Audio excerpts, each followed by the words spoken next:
10 principes stoïciens qui vont transformer ta vie. Le guide ultime pour une paix intérieure inébranlable. On vit dans un monde qui tourne à 100 à l'heure. Le stress s'accumule, les doutes s'installent, et parfois, on a l'impression de couler sous le poids de tout ce qu'on doit gérer. Mais qu'est-ce que tu dirais si je te disais qu'il existe une méthode vieille de plus de 2000 ans, testée par des empereurs, des guerriers et des penseurs brillants, qui peut te donner un calme absolu, même quand tout s'effondre autour de toi? Ce n'est pas de la magie. Ce n'est pas un truc réservé aux moines sur une montagne. C'est le stoïcisme.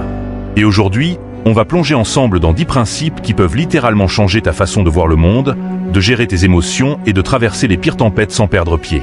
Ces principes, ce ne sont pas des concepts abstraits bons à ranger dans un bouquin poussiéreux. Ce sont des outils pratiques, concrets, que tu peux appliquer dès maintenant, dès aujourd'hui, que tu galères au boulot, que tu traverses une rupture, que tu te sentes perdu ou que tu cherches simplement à donner un vrai sens à ta vie. Alors accroche-toi, parce qu'à la fin de ce voyage, tu auras entre les mains les clés d'une transformation profonde. Tu sauras comment rester solide quand la vie te secoue, comment garder ton calme quand tout le monde panique, et comment construire une paix intérieure que personne ne pourra t'enlever. Et si ce contenu te parle, fais-moi un petit geste gratuit qui compte énormément. Abonne-toi, active la cloche et reste jusqu'au bout. Ce qui vient pourrait bien être le déclic que tu attendais. Principe numéro 1. Trouve ton cap ou la mer te noiera. Ferme les yeux une seconde et imagine-toi sur un bateau, en plein océan. Pas de carte, pas de boussole, pas de destination. Chaque vague te pousse dans une direction différente. Chaque coup de vent te fait dériver un peu plus. Tu ne sais pas où tu vas. Tu ne sais même pas pourquoi tu navigues. C'est exactement ce que ça fait de vivre sans un but clair. Tu te lèves chaque matin, tu fais des trucs, tu coches des cases, mais au fond, tu sens ce vide. Cette impression que tout ça ne mène nulle part. Les grands penseurs stoïciens l'avaient compris il y a des siècles. Sans direction, on est à la merci de tout. Du moindre commentaire négatif, de la moindre difficulté, du moindre changement de vent. Mais quand tu sais exactement pourquoi tu te bats, quand tu as planté ton drapeau quelque part et que tu avances vers lui avec détermination, alors les tempêtes ne sont plus des catastrophes. Elles deviennent juste des étapes. Mais attention, trouver son but, ce n'est pas un exercice de 5 minutes qu'on fait entre 2 scrolls sur son téléphone. Ça demande du courage. Ça demande de s'asseoir avec soi-même, en silence, et de se poser les vraies questions. Pas les questions faciles. Les questions qui grattent. Qu'est-ce qui te fait vibrer au plus profond? Pas ce que tes parents veulent pour toi. Pas ce que la société te dit que tu devrais vouloir. Toi, qu'est-ce qui te fait sentir vivant? Quel genre de personne tu veux être quand tu te regardes dans le miroir? Quelles valeurs tu refuses de trahir, même quand c'est dur? Ces réponses, elles ne viennent pas toutes seules. Il faut creuser. Il faut être honnête, parfois brutalement honnête avec soi-même. Il faut laisser tomber les masques et aller chercher la vérité au fond de son âme. Et quand tu la trouves, quand tu mets enfin le doigt dessus, tout change. Ton but devient ton encre. Les problèmes qui te paraissaient des montagnes se transforment en marches d'escalier. Les critiques qui te terrassaient avant rebondissent sur toi comme la pluie sur un imperméable. Parce que tu sais où tu vas. Et quand tu sais où tu vas, rien ne peut vraiment t'arrêter. Mais trouver son but, ce n'est que le début. Il faut le protéger. Il faut le nourrir. Chaque jour. Même quand tu n'as pas envie. Même quand c'est dur. Surtout quand c'est dur. C'est dans ces moments-là que ton engagement est vraiment testé. Pense à ton but comme un feu. Si tu ne l'alimentes pas, il s'éteint. Si tu le laisses sans surveillance, le vent l'emporte. Mais si tu en prends soin, si tu y ajoutes du bois chaque jour, il devient un brasier que rien ne peut éteindre.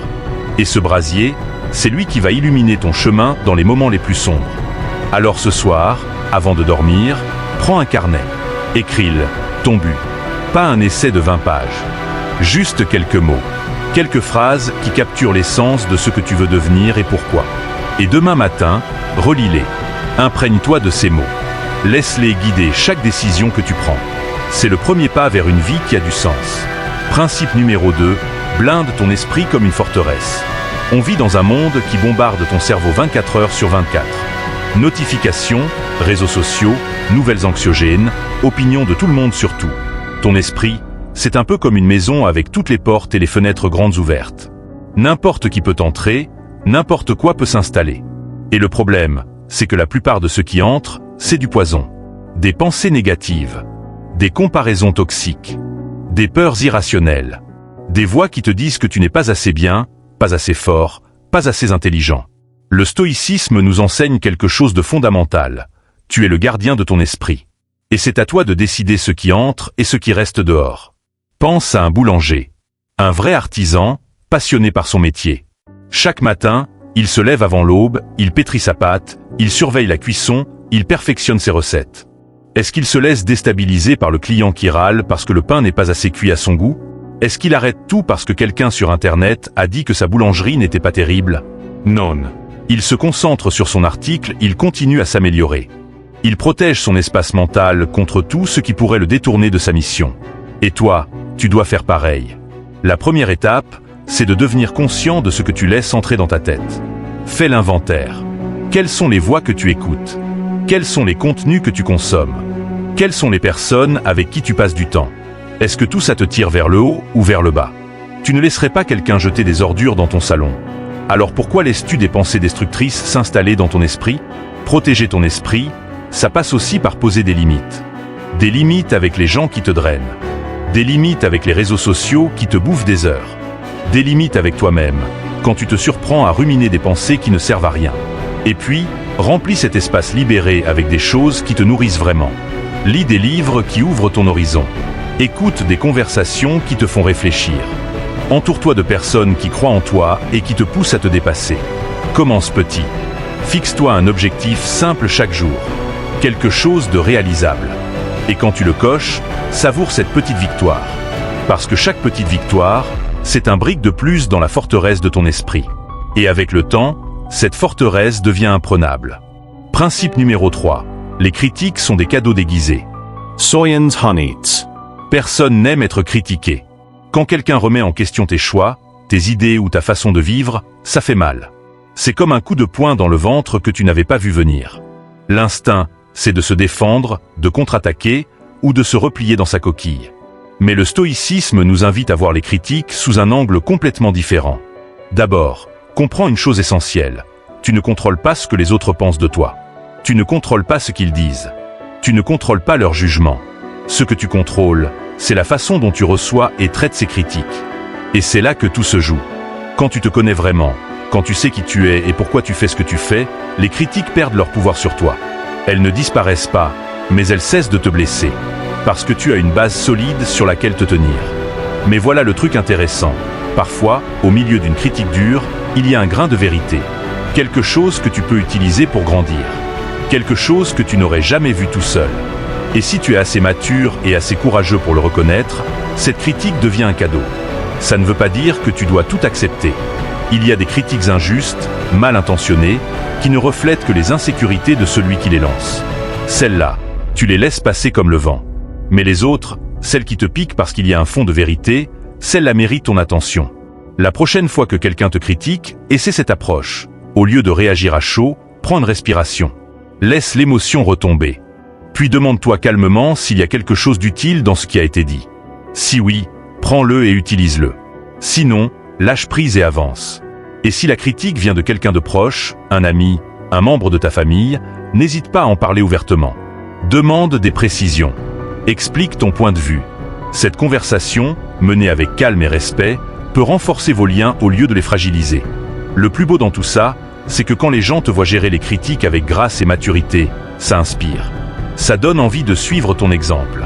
Tu deviens, sans même le chercher, un modèle de force et d'intelligence émotionnelle. Principe numéro 4. Transforme chaque blessure en force. Quelqu'un te trahit. Un ami te plante un couteau dans le dos. Un collègue te dénigre. Un proche te déçoit profondément. Ça arrive. C'est la vie. Et ça fait un mal de chien.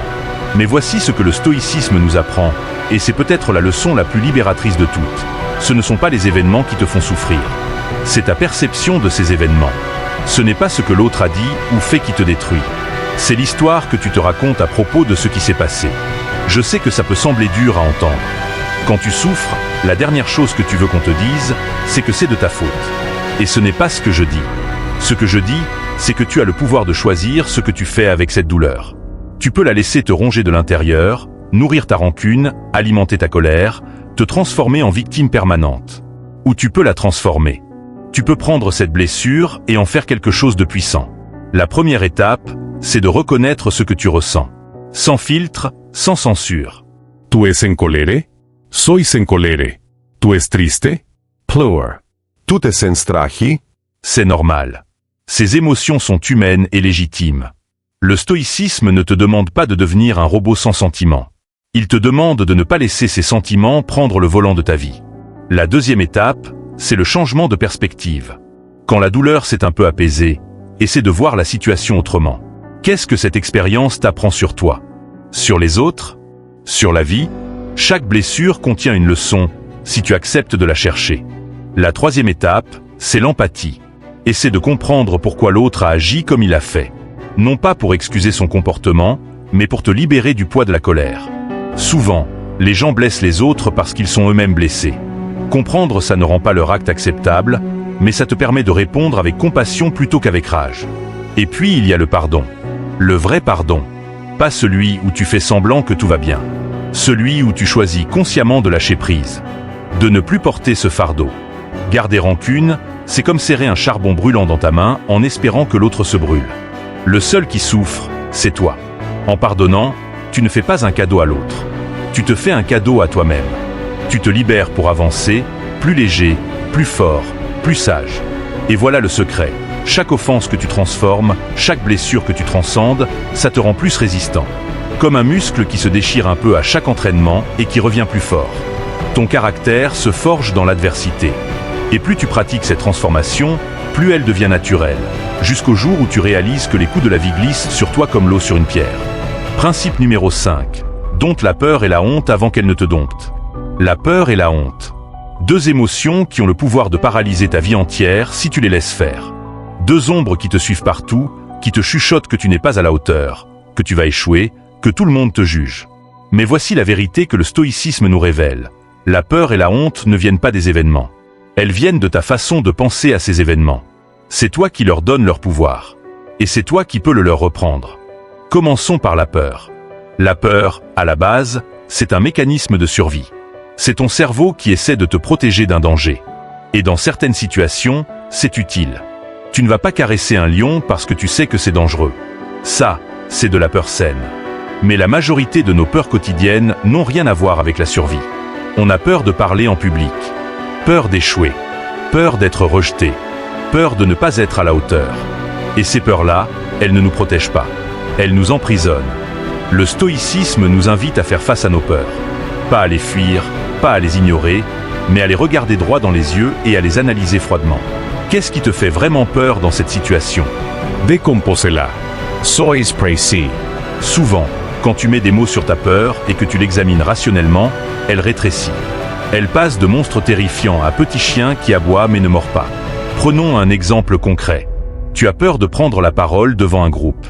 Pourquoi? Parce que tu as peur d'être jugé. Mais réfléchis, les gens dans la salle, ils sont là pour t'écouter, pas pour te détruire. Et même si tu bafouilles, même si tu perds le fil, est-ce vraiment la fin du monde? Tous les plus grands orateurs ont trébuché à un moment ou un autre. C'est normal. C'est humain. Chaque fois que tu affrontes ta peur, tu la diminues. C'est comme une couche de givre que tu grattes petit à petit. Au début, c'est épais, opaque, intimidant. Mais à chaque passage, ça s'amincit jusqu'à devenir transparent. Et maintenant, la honte. La honte, c'est encore plus vicieux que la peur. Parce que la honte te touche au cœur de ton identité. Elle ne te dit pas que tu as fait quelque chose de mal. Elle te dit que tu es quelque chose de mal. Et c'est un mensonge. Le stoïcisme nous apprend à affronter la honte avec courage et bienveillance. Au lieu de te laisser consumer par tes erreurs passées, regarde-les en face. Comprends ce qui s'est passé. Tire les leçons. Et ensuite, pardonne-toi. C'est crucial. Pardonne-toi. Garder la honte, c'est s'enfermer dans une prison que tu as construite toi-même. Se pardonner, c'est trouver la clé et ouvrir la porte. Ça ne veut pas dire que tu oublies. Ça ne veut pas dire que tu excuses. Ça veut dire que tu acceptes, que tu apprends et que tu avances. Et si c'est trop dur à porter tout seul, parle. Parle à quelqu'un en qui tu as confiance. Un ami, un mentor, un thérapeute. Tu découvriras souvent que les autres ont traversé des épreuves similaires. Que tu n'es pas seul. Et que cette honte qui te paraissait gigantesque n'est en réalité qu'une ombre que la lumière du partage peut dissiper. Principe numéro 6. Prépare-toi au pire pour vivre le meilleur. Ça va te paraître contre-intuitif, mais écoute bien. L'une des clés du bonheur et de la sérénité, c'est d'imaginer le pire. Non, ce n'est pas du pessimisme. Ce n'est pas de la paranoïa. C'est de la préparation. Et la différence est immense. Les stoïciens pratiquaient ce qu'on appelle la préméditation des adversités. Chaque matin, ils prenaient un moment pour se demander « Qu'est-ce qui pourrait mal tourner aujourd'hui ? Et comment est-ce que je réagirais ?» Imagine que tu as une présentation importante demain. Au lieu de juste espérer que tout se passe bien, prends 5 minutes pour envisager les scénarios difficiles. Et si le projecteur tombe en panne ? Et si ton patron te pose une question à laquelle tu ne sais pas répondre ? Et si tu oublies une partie de ton discours ? En visualisant ces possibilités et en préparant tes réponses, tu fais quelque chose de puissant. Tu enlèves à ces situations leur pouvoir de te surprendre. Quand un imprévu arrive et que tu l'avais déjà envisagé, ton cerveau ne panique pas. Il dit calmement « Je connais ce scénario, j'ai un plan ». Ce n'est pas s'attarder sur le négatif. C'est se forger une armure mentale. C'est s'entraîner dans le calme pour être prêt dans la tempête. Et cette pratique a un effet secondaire extraordinaire. Elle te rend flexible. Quand tu acceptes que les choses ne se passent presque jamais exactement comme prévu, tu arrêtes de t'accrocher à des attentes rigides. Tu deviens capable de t'adapter, de pivoter, de trouver des solutions créatives en temps réel.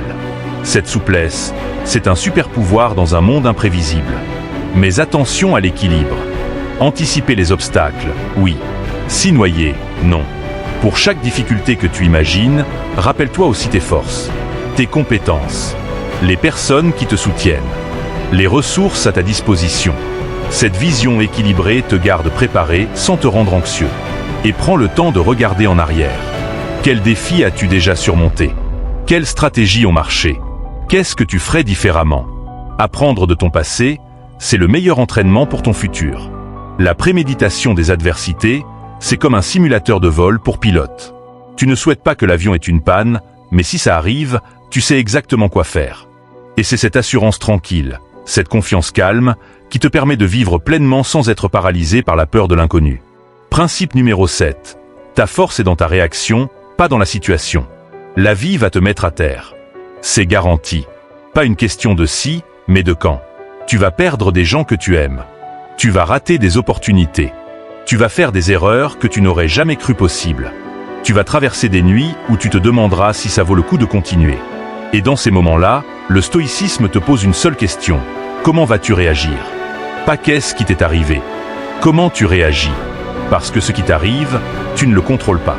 Mais ta réaction, c'est le seul territoire qui t'appartient vraiment. C'est ta dernière liberté, celle que personne ne peut te prendre. La force intérieure, ça ne tombe pas du ciel. Ça se construit, brique par brique, jour après jour. C'est un muscle que tu entraînes à chaque fois que tu choisis le calme plutôt que la panique, la réflexion plutôt que l'impulsion, l'action plutôt que la plainte. Et ça commence par la conscience de soi. Apprends à observer tes émotions sans te laisser submerger.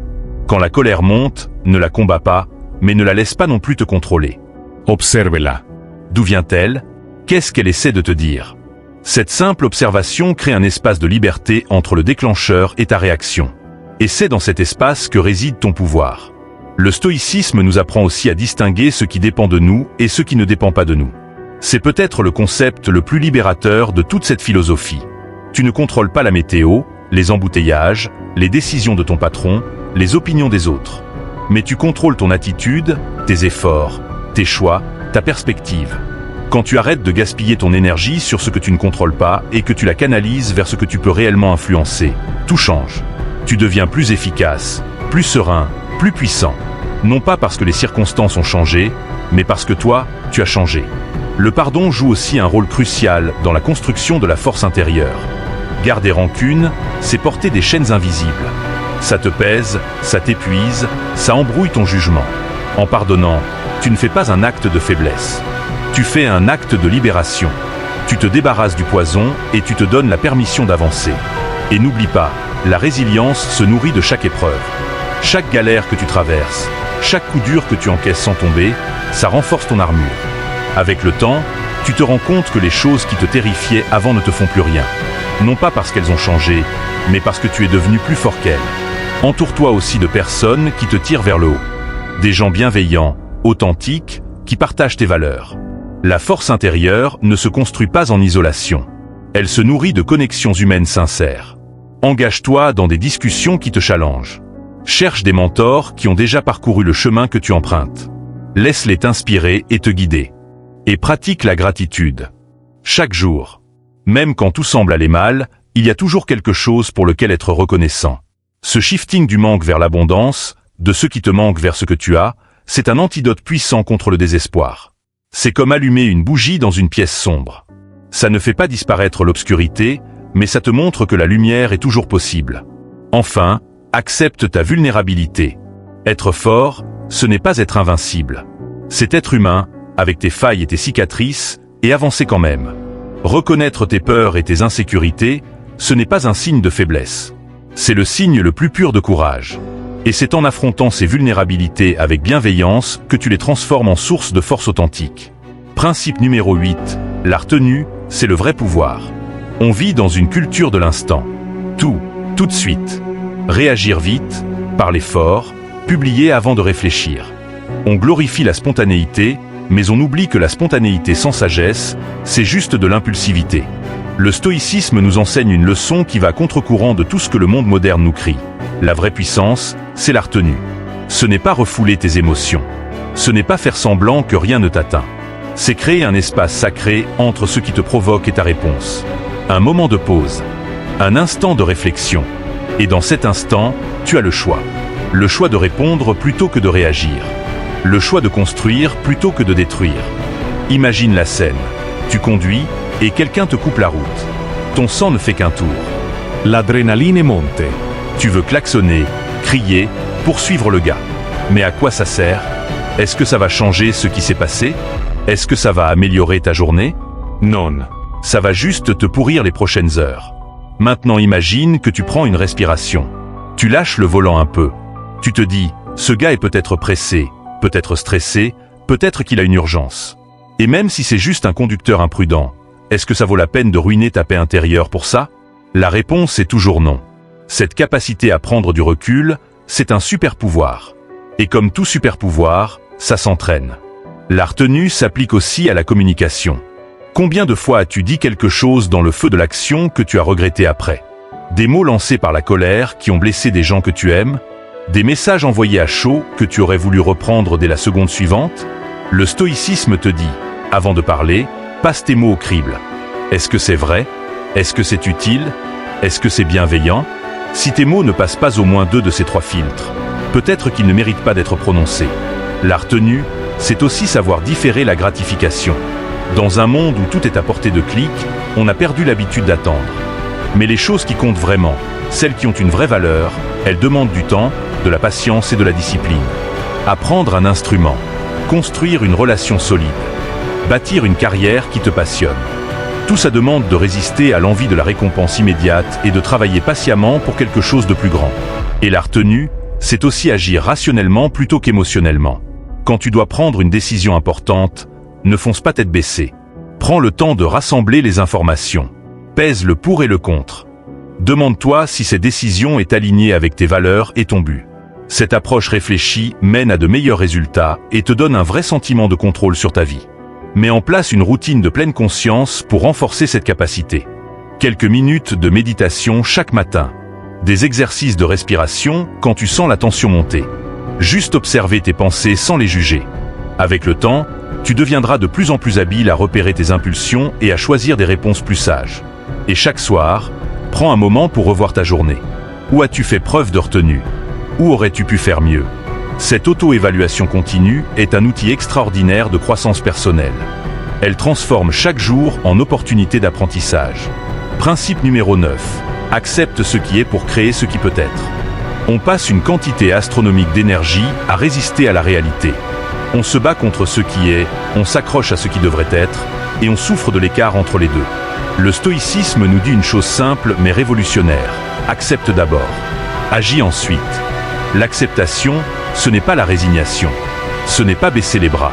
Ce n'est pas dire que tout va bien quand tout va mal. C'est reconnaître la réalité telle qu'elle est, sans filtre, sans déni, sans résistance inutile. Et à partir de cette reconnaissance, tu peux commencer à agir de manière efficace. Prenons un exemple concret. Tu perds ton travail. La réaction naturelle, c'est la panique, la colère, le déni. Pourquoi moi? C'est injuste. Ça n'aurait jamais dû arriver. Et pendant que tu dépenses toute ton énergie à résister à ce qui est déjà fait, le temps passe et ta situation ne s'améliore pas. Maintenant, imagine que tu acceptes la situation. Oui, J'ai perdu mon travail. C'est dur. C'est effrayant. Mais c'est réel. Et maintenant, qu'est-ce que je fais? Tu mets à jour ton CV. Tu contactes ton réseau. Tu explores de nouvelles pistes. Tu transformes peut-être même cette crise en opportunité de changer de direction, de faire enfin ce truc dont tu rêvais depuis des années. L'acceptation, c'est le tremplin de l'action. Tant que tu résistes à la réalité, tu es bloqué. Dès que tu l'acceptes, tu te remets en mouvement. Et l'acceptation s'étend bien au-delà des grands événements de la vie. Elle s'applique aussi aux petites choses quotidiennes. Accepter que la pluie a annulé ton pique-nique. Accepter que le train est en retard. Accepter que ton plat préféré au restaurant n'est plus disponible.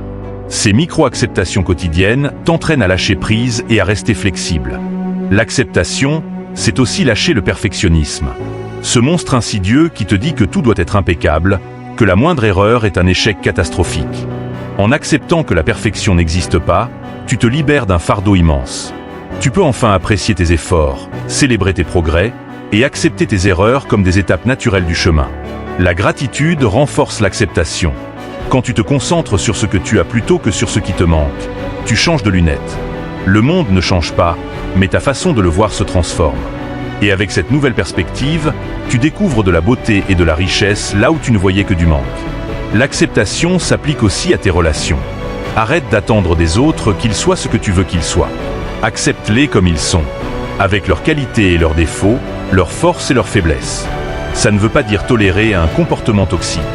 Ça veut dire reconnaître que chacun est sur son propre chemin et que tu ne peux pas contrôler le parcours des autres.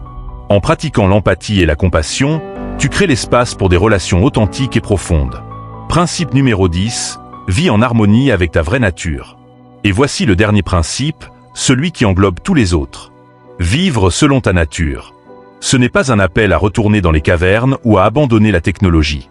C'est une invitation à te reconnecter avec qui tu es vraiment, au-delà des rôles que tu joues, des masques que tu portes, des attentes que tu essaies de satisfaire. Vivre selon ta nature, ça commence par te connaître. Vraiment te connaître. Pas la version de toi que tu montres sur les réseaux. Pas le personnage que tu joues au boulot. Toi, avec tes rêves secrets, tes peurs cachées, tes talents enfouis et tes valeurs profondes. Ça demande du courage, parce que se regarder en face, sans filtre, ce n'est pas toujours agréable. Tu vas peut-être découvrir que la vie que tu mènes ne correspond pas à qui tu es vraiment. Que tu cours après des objectifs qui ne sont pas les tiens. Que tu vis selon les standards de quelqu'un d'autre. Et c'est là que le vrai travail commence. Vivre selon ta nature, c'est aussi reconnaître que la vie est faite de cycles.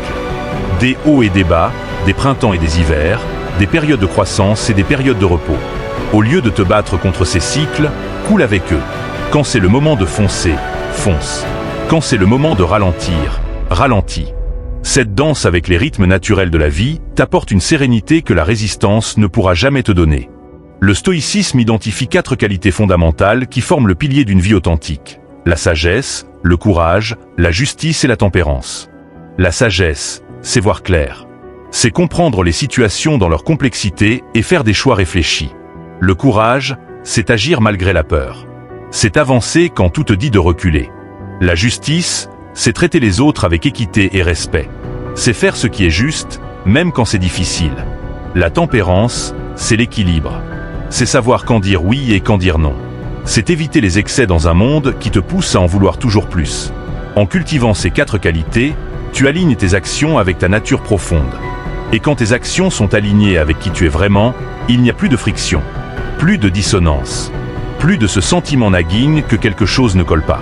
Tu vis pleinement, authentiquement, et la paix intérieure devient ton état naturel. Vivre selon ta nature, c'est aussi embrasser la simplicité. Dans un monde qui te bombarde de distractions, de publicités et de tentations matérielles, c'est facile de perdre de vue l'essentiel. Débarrasse-toi du superflu. Concentre-toi sur ce qui compte vraiment. Les relations profondes, la croissance personnelle, le temps passé à faire ce que tu aimes, la connexion avec la nature et avec les autres. N'oublie pas non plus ta responsabilité envers le monde qui t'entoure. Tu fais partie d'un écosystème humain et naturel. Prends soin de la planète.